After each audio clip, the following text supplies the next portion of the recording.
कृष्ण कुमार का युवा सम्मेलन में चांदी का मुकुट पहनाकर किया गया स्वागत। भारतीय जनता पार्टी के बावल विधानसभा क्षेत्र के उम्मीदवार डॉक्टर कृष्ण कुमार का आज बावल क्षेत्र के गांव कसौला में भव्य व जोरदार स्वागत किया गया। आज कसौला क्षेत्र के युवाओं ने शिव मंदिर के प्रांगण में युवा सम्मेलन के कार्यक्रम का आयोजन बड़े जोर शोर से किया गया। आज के इस कार्यक्रम में आई भीड़ व युवाओं के जोश को देखकर ऐसा लगा रहा था कि डॉक्टर कृष्ण कुमार रिकॉर्ड तोड़ मतों से विजयी होंगे। युवा सम्मेलन के इस कार्यक्रम में क्षेत्र के युवाओं ने मोटरसाइकिल पर रैली निकालते हुए कसौला चौक से भाजपा प्रत्याशी को खुली जीप में बैठाकर कार्यक्रम स्थल तक लेकर आए। मोटरसाइकिल रैली में आए हुए युवकों का जोश देखते ही बनता था। डॉक्टर साहब का बड़ी भारी मात्रा में भीड़ ने बड़े डीजे को बजाते हुए पूरे रास्ते से लेकर कार्यक्रम स्थल तक जोश के स्वागत किया। युवा सम्मेलन के कार्यक्रम स्थल पर कार्यक्रम आयोजनकर्ताओं ने फूलमालाएं पहनाकर डॉक्टर साहब का भव्य स्वागत किया। युवा सम्मेलन में आए हुए क्षेत्र के समस्त गांवों के बड़े बुजुर्गों व युवा साथियों ने चांदी का मुकुट पहनाकर डॉक्टर साहब का मान सम्मान बढ़ाया। आज के युवा सम्मेलन में आई हुई भीड़ व समर्थकों के सहयोग को देखते हुए डॉक्टर कृष्ण कुमार ने सभी का तहे दिल से आभार व्यक्त किया। युवा सम्मेलन कार्यक्रम में आई भीड़ होने के कारण पंडाल में पैर रखने की जगह भी कम पड़ रही थी।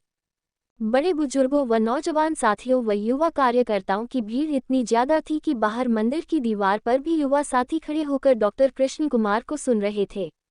डॉक्टर कृष्ण कुमार ने भी अपने भाषण में कहा कि यह युवा साथियों का प्यार व सहयोग ही है जो कि पहले भी केंद्र में 3 बार भाजपा की सरकार बन चुकी है।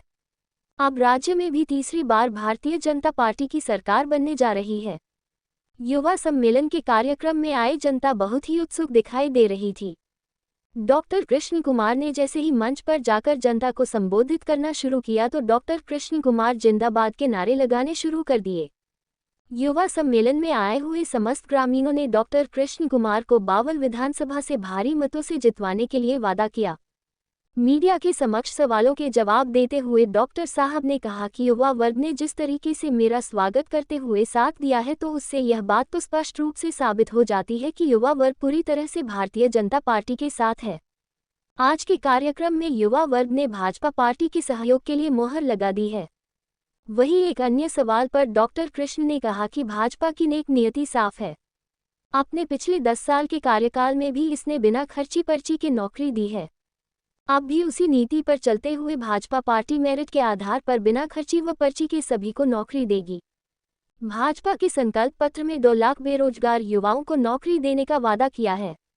IMT खरखौदा की तर्ज पर अन्य 10 सेल में भी इस तरह के उद्योग स्थापित किए जाने का प्रारूप बनाया जा रहा है, जहां पर बेरोजगारों को खुद रोजगार के अवसर मिलेंगे।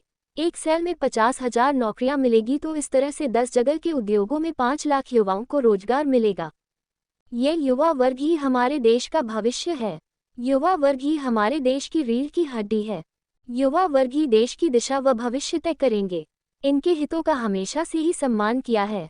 भारतीय जनता पार्टी युवा वर्ग के हितों की सुरक्षा करेगी। युवा वर्ग के बारे में हमेशा से ही भाजपा पार्टी ने सोचा है। युवा वर्ग का हर तरह से पार्टी ने ख्याल रखा है। जनता के सहयोग पर डॉक्टर साहब ने कहा कि यह जनता का प्यार व सहयोग ही है कि जो इतनी बड़ी तादाद में आए हुए सभी युवा साथी, बड़े बुजुर्ग व माताओं बहनों ने एकजुटता के संदेश देकर विपक्षी पार्टियों को बता दिया है कि भारतीय जनता पार्टी को तीसरी बार जितवाकर सरकार बनने जा रही है। वह क्या कहना चाहेंगे युवा टीम ने किया है? आज जो कसौला में जो मेरी युवा शक्ति है आपके सामने, इन्होंने मेरा आने पर फूल मालाओं से ढोल नगाड़ों से बड़ा बहुत स्वागत किया।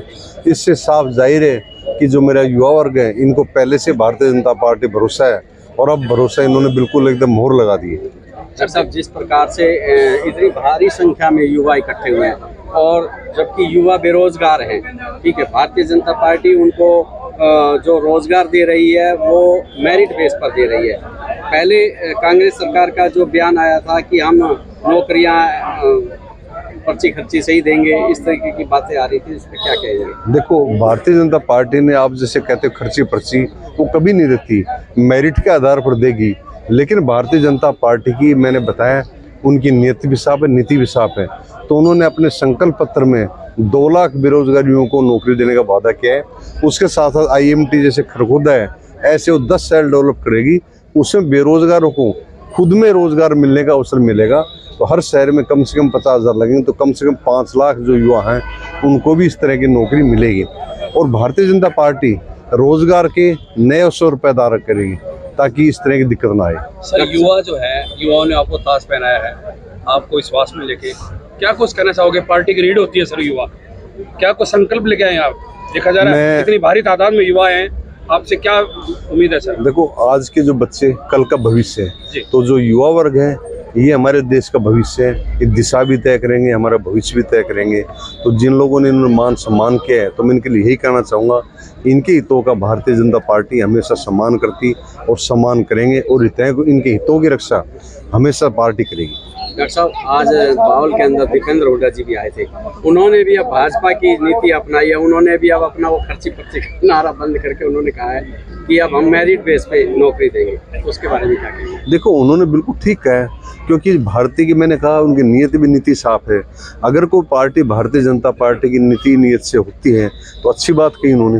डॉक्टर साहब, कांग्रेस सरकार ये कह रही है कि हमारी सरकार आने पर अग्निवीर योजना को खत्म करेंगे, उसको लेकर आपके क्या विचार हैं? देखो, अग्निवीर योजना है, ये सरकार की, भारतीय जनता की बहुत अच्छी पार्टी है, और विपक्ष की पार्टी इसके लिए अनावश्यक दुष्प्रचार करती है। कल अमित शाह आ रहे हैं, क्या उम्मीद है सर आपको? अमित शाह जी की रैली में तो भारी लोगों में, आम पब्लिक में, आम जन में, युवा में अच्छा खासा जोश है, और मैं कहता हूँ काफ़ी लोग वहाँ पर जाएंगे, और हमारे माननीय केंद्रीय गृह मंत्री, उनका जो विशाल जनसभा है, उन पर जरूर मिलकर उनके वो विचार सुनेंगे। सर आप गांव का दौरा कर रहे हैं, कितना रिस्पांस मिल रहा है आपको? मैं जहाँ भी गाँव में गया तो लोगों ने भरपूर मेरा समर्थन, पूरा सहयोग मिला है।